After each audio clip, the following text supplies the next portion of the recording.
What's up guys, it's Drac, and I want to talk to you about my favorite category of Nerf blaster. And I'm going to have to borrow a little bit of video game nomenclature for this, a little bit of military nomenclature for this, and I think that that'll serve the point pretty well. So if you're familiar with a DMR or a Designated Marksman rifle, that would be my favorite kind of Nerf blaster. And in the scope of Nerf, I define that as something that is very versatile in terms of like its engagement range, but also can hit targets accurately very far away. So that's to say, something that shoots long ranges, usually, in fact exclusively in the case of this video, a manual powered Springer blaster with a large plunger volume that delivers hits downrange. And there are a ton of different options. So I'm going to go over some of my favorites in this video, and we'll kind of get to the bottom of which one is the best. So in order to move forward, we're going to have to go back. So let's start with the PVC cannons. Namely, we've got a couple of different varieties. We've got more inline and then the reverse plunger sort of variety. This is obviously derivative of the pump snap, which is Dennis Mackey's invention from way back when. It's called a rainbow pump because the catch is slightly different, and both of them are clear enough that you can see how the internals work. This is called an ESTL. I think it was originally developed by Kane's crew out somewhere in the Midwest, and it's a very similar concept to the snap or the pump snap or the rainbow pump, except it has a reverse plunger into the stock like that. This does have a remarkably comfortable sort of stock back here, and in pushing everything around like this, it becomes a little bit shorter. Unfortunately, these things just never really got off the ground. They use an extension spring instead of a compression spring, and their performance really suffers for it. To put that into perspective, I'm going to grab a couple of these half-length darts. These are, of course, slug style darts or Southeast slugs. They're foam backer rod with washer tips and then felt pads to cover the washers. So I'm going to try and fire through this hopper a couple of them. And you see how it got stuck in the barrel there. Maybe it'll fire through this time. Yeah, so we got another stuck there. And so unfortunately, that inconsistency, that was 6 pumps for 3 shots, is part of why the ESTL is a fundamentally flawed and dead platform. Nobody uses these anymore. They were okay when they were new. They are just easily outmatched in terms of their performance and reliability by the inline version. So this is Bloodborne, my personal rainbow pump, and to date, my default favorite DMR. It shoots about 230 FPS, which is plenty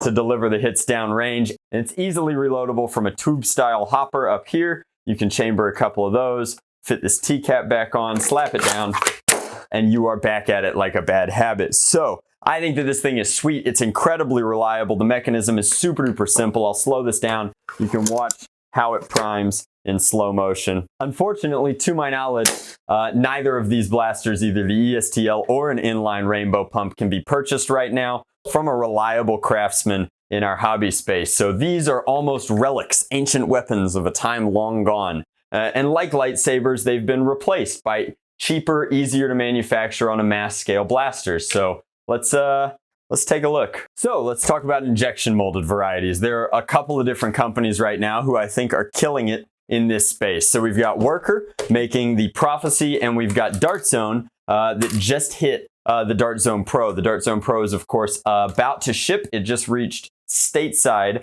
and part of the reason that this video is so timely and relevant to make. So they have pros and cons versus one another.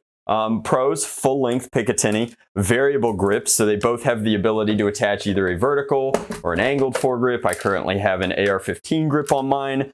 They both have a litany of different stock options. Of course, the Prophecy takes advantage of the in-strike stock attachment point sort of setup.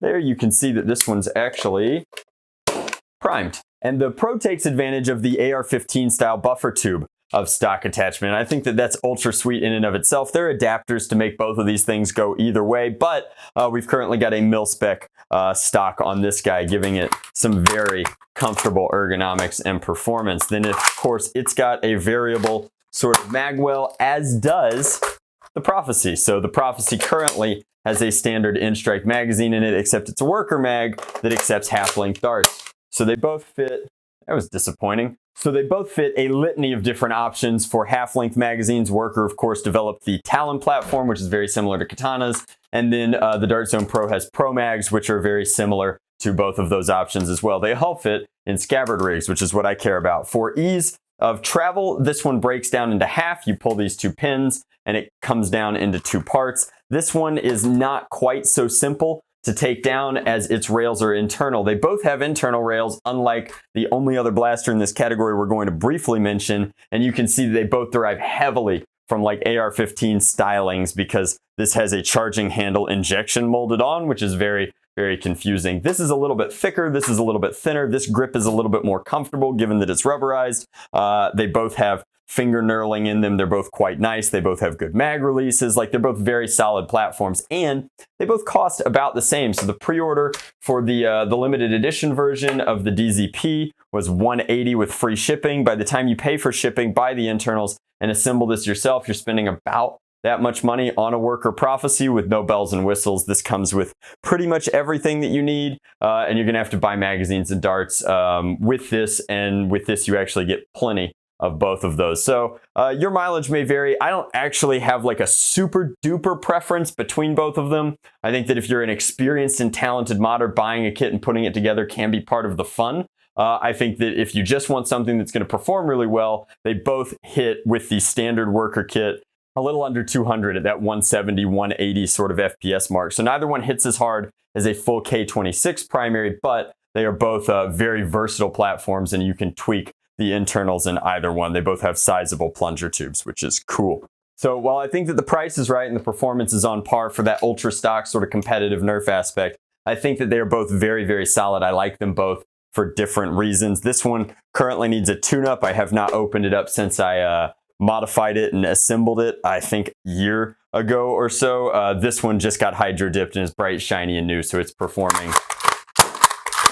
exactly where I want it to be. This one is acting up just a little bit, but I think they have relatively similar effective barrel lengths, and they have similar ways of locking those barrels into place. This one kind of has a crown that locks it down. This one has parts of it that hold it into the shell exactly where it needs to be. Both excellent blasters. But Drac, what about the Sita?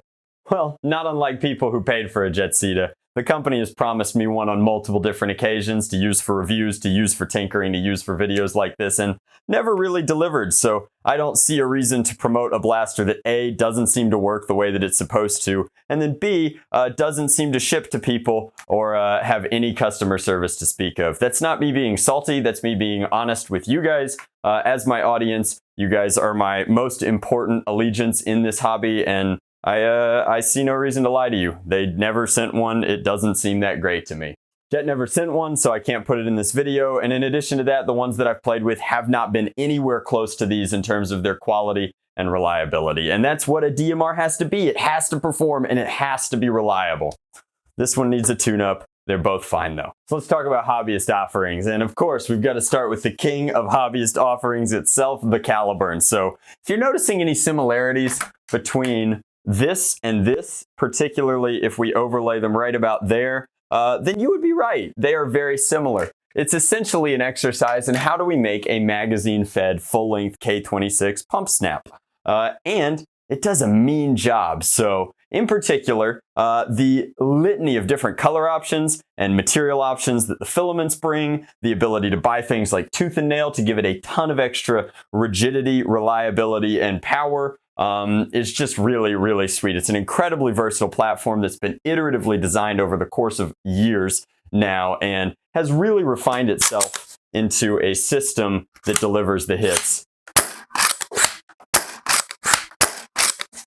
But I know what you're saying, Drac, what if my wingspan isn't that long? Well, they finally shrunk the Caliburn, and so this is a Talon Claw, uses the same style of darts and magazines, and that's really one of the cornerstones of a DMR, is the cross-compatibility of the ammo with the rest of your squad. We're starting to delve back into video game land there, but I always thought that that was really cool, that you could fire the same magazines that everybody else in your squad was using. So once you take it down to a Talon Claw level, it becomes far more compact. You don't need this stock. I mean, you do if you have arms like mine, but it's very easy to get it down even to Addy size down there. But what if you want a Bullpup? Well, that's in progress. So in the spirit of mentioning things that do have Omni magwells and do really good stuff and are very cool, this is a chimera. I really like the chimera. That prime is ridiculous though, and mine's barely hanging on at this point. It needs a serious tune-up, and it comes to us directly from a maker who goes by Northeast Designs.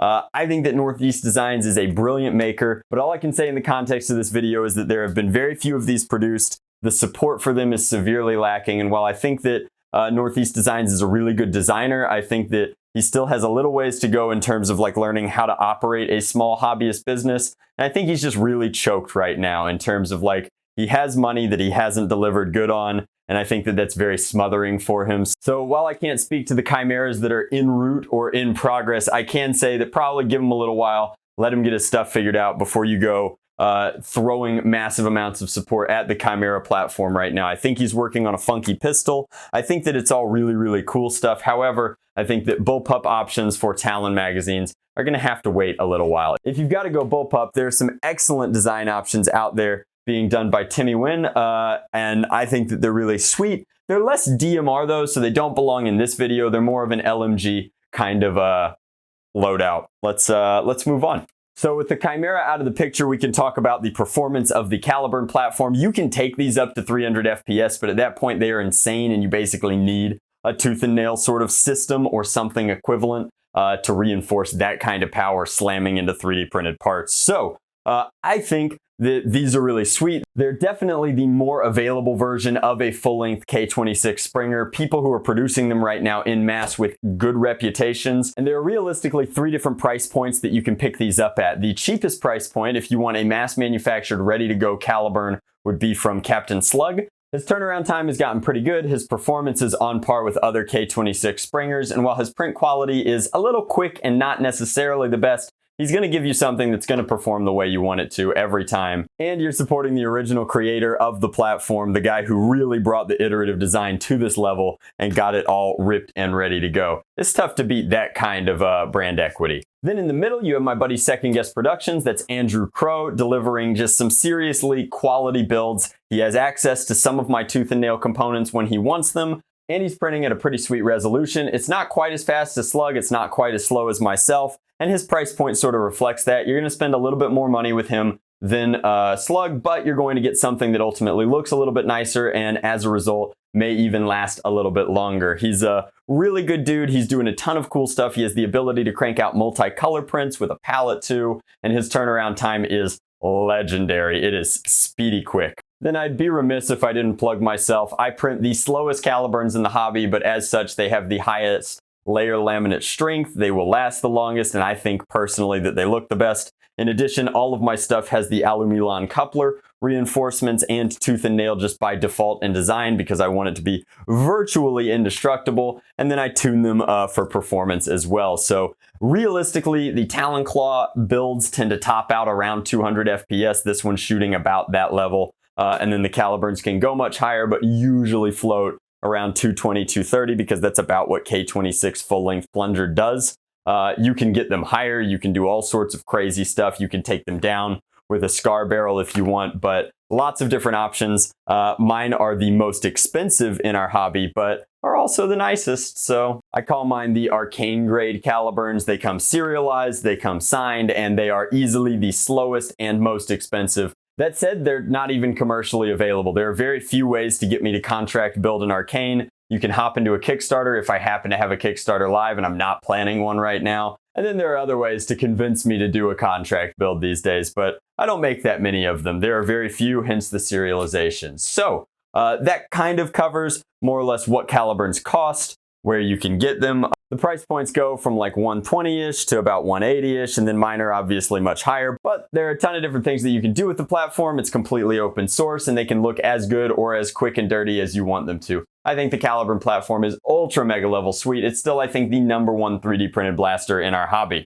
So now we're down to the conclusion. We've got to make a decision. Which blaster is the best in our hobby? And as is often the case in these videos, there is no one answer. There is no simple solution. And a lot of it is going to depend on your skill level. So we can take one thing off the table immediately. As much as I want to give you my gut answer and be like, this is the best, this can't be purchased, and that makes it the worst. Like, the fact that you have to make your own ammo for it, the fact that it requires tuning and love, and honestly, like a masterful craftsman to build something this consistent and this nice, means that at this point, there's no sense in telling you that this is the best thing. This is a relic. It would be like telling a stormtrooper to go and buy a lightsaber. It can't be done. You have to make it yourself. And as the hobby moves forward and grows in terms of the event offerings and the blaster offerings, it's really important to have defaults that are accessible to everybody. And so as far as I'm concerned, the rest of it comes down to a decision tree. In a world where most performance, price, and power is equal, we have to start asking some questions. Question 1. Do you like making things? If the answer is no, you're buying a Dart Zone Pro. The DZP delivers the hits, it delivers consistency and reliability with a mean customer service team behind it, and it looks sweet to boot. You don't have to do anything to build this. It comes out of the box, it's ready to go. This is a competitive grade blaster that requires virtually no effort. So I think if you are not a modder and you just want to have a modified grade blaster, this is the answer. It's virtually stupid proof. Ah, but you watch my channel, so you surely like making things, right? Or at least you appreciate the making of things and the tinkerings that occur here. So, how do you choose? Both of these are hobby grade blasters, and they both are some assembly required. Slug will send you something like the Dart Zone Pro that's good to go, and so will Crow, and so will I for that matter, but eventually you're going to have to tune and tweak your Caliburn. That's just the nature of the beast. And the Prophecy, to my knowledge, does not come pre-assembled. I think that you're going to have to build it yourself. You're going to have to know something about how to tune a plunger and get this system where you want it to go such that it's firing every time. What accessories you put on it are up to you, but how do you choose? Similar price points, for sure, and similar performance. So I think that it really comes down to whether or not you have a 3D printer, for one. If you have a 3D printer, you should be working with the Caliburn platform. There's nothing like taking something that you built yourself into battle. That's pretty sweet. Plus, you're just going to have a litany of upgrades and options that come out throughout the year, absolutely for free, absolutely open source, and you know that you're doing hobbyist grade good no matter what you're doing. I really like the Caliburn platform. If I had to choose, it would be that. That said, I love 3D printing. If you're more of a kit modder, which is to say that you don't necessarily like sanding and filing and fitting and fickling, then this is probably the way to go. I don't think that it's better than the Dart Zone Pro, but it's pretty cheap to piecemeal some of these pieces together. It's compatible with Retaliator or Recon shells if you want to get cute with it, and it's good for tinkering. I think that it's a little chunky, but it definitely will resist some hot cars in the summer, and you can leave it out all day. That said, the limitations of the plunger size and the inability to get to the kind of performance and power that a reliably tuned Caliburn can leads me to lean towards the Caliburn every time. And if I wanted something with a slightly smaller plunger and draw, I would go towards the Talon Claw just because I really like that platform and I'm a big believer in making your own stuff when possible, where you can. So that's my take. That is a complete breakdown of all of the different DMRs, kind of my logic on why I've chosen the ones that I choose and why you see me with the things that you see me with at wars. I can still frequently be found toting my lightsaber around the battlefield, but a litany of different options for all different skill and experience levels, and I think that there's just never been a better time to be a Nerfer, competitive, casual, or otherwise. Like, I think that there's just a ton of really sweet stuff out there. So I will put links to everything that I've talked about in this video in the description box below. There's going to be a lot of links down there. And you can learn more about the various blasters. I should have links to each individual blaster, as well as the differences and nuances of them. Because this video was going to be way too long no matter what I did. I wanted it to be a little rambly and feel more like a conversation amongst friends. So if you're looking to get into competitive Nerf, depending upon where you're at, I think you could buy a Dart Zone Pro, you could build a Caliburn, or if neither of those options suit your fancy, you could kind of hit the in-between and do a worker Prophecy. But that's my 10 cents. My 2 cents is free. Why don't you leave your cents down in the comments below? And hopefully with all of our cents combined, we'll have a really good picture of the different opinions in the hobby floating around right now. Thank you guys so much for watching. As always, much love, Nerf on Drac.